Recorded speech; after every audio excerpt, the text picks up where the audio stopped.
တေချာကြည့်ထားနော်တွေ့လားကားအစ်စ်ဝယ်ပြီးဒါတွေမလုပ်ထားရင်အကြီးအကျယ်နစ်နာလိမ့်မယ်အထူးသဖြင့်နောက်ဆုံးအချက်ပဲဒါကိုတခါတည်းစက်တင်လုပ်ထားရင်အရေးကြုံတဲ့အခါကိုယ့်အသက်ကိုပါကယ်တင်ပေးနိုင်ပါတယ်ပထမအချက်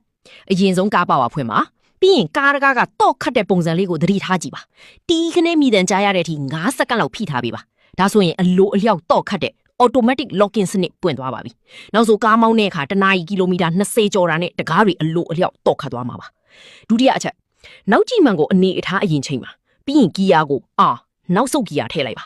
နောက်ကြည့်မှန်ကိုနောက်ဘင်းကိုမြင်ရတဲ့အနေအထားထိနှိမ့်ပြီးချိန်ပေးပါဒါဆိုရင်နောက်ဆုတ်တဲ့အခါမှန်အလိုအလျောက်နှိမ့်စင်ပေးတဲ့စနစ်ရသွားပါပြီနောက်ဆိုနောက်ဆုတ်ကီယာထည့်လိုက်တာနဲ့မှန်ကအလိုအလျောက်အောက်ငုတ်ပေးမှာမို့လို့ဘင်းတွေချစ်မိမှာကိုကာကွယ်ပေးပါတယ်တတိယအချက်မှန်တင်တဲ့ခလုတ်ကိုအပေါ်ကိုဆွဲတင်ထားပြီးတီးခနဲ့မိတန်ကြားရတဲ့အထိ9စက္ကန့်လောက်စောင့်မယ်ဒါဆိုရင်တစ်ချက်နှိမ့်ယုံနဲ့မှန်အလိုအလျောက်တတ်တဲ့စနစ်အပြင်လက်ညက်ချင်းကိုကာကွယ်ပြီးတဲ့ anti pinching စနစ်ပါပွင့်သွားပါပြီ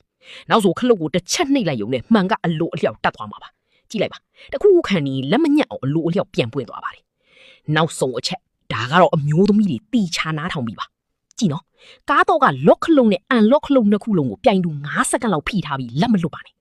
ဒါဆိုရင်မောင်းသူဘက်ကဘယ်ဘက်ရှိတကားတပုတ်သေးပဲပွင့်မဲ့စက်တင်ရပါပါပြီကဲကားကိုတော့ခတ်ပြီးပြန်ဖွင့်ကြည့်အောင်တွေ့လားဘယ်ဘက်ရှိတကားတပုတ်သေးပဲပွင့်ပြီးကြံတဲ့တကားတွေပွင့်မလာတော့ပါဘူးဒါဆိုရင်လူဆိုးတွေကားနောက်ခန်းကနေခြုံကိုပြီးလိုက်စီးမှာကိုကာကွယ်ပေးနိုင်ပါတယ်တတ်သွားပြီလားကားနဲ့ပတ်သက်တဲ့ဘူးတူတာတွေတိုးပွားဖို့ကျွန်တော် follow လုပ်ထားအောင်နော်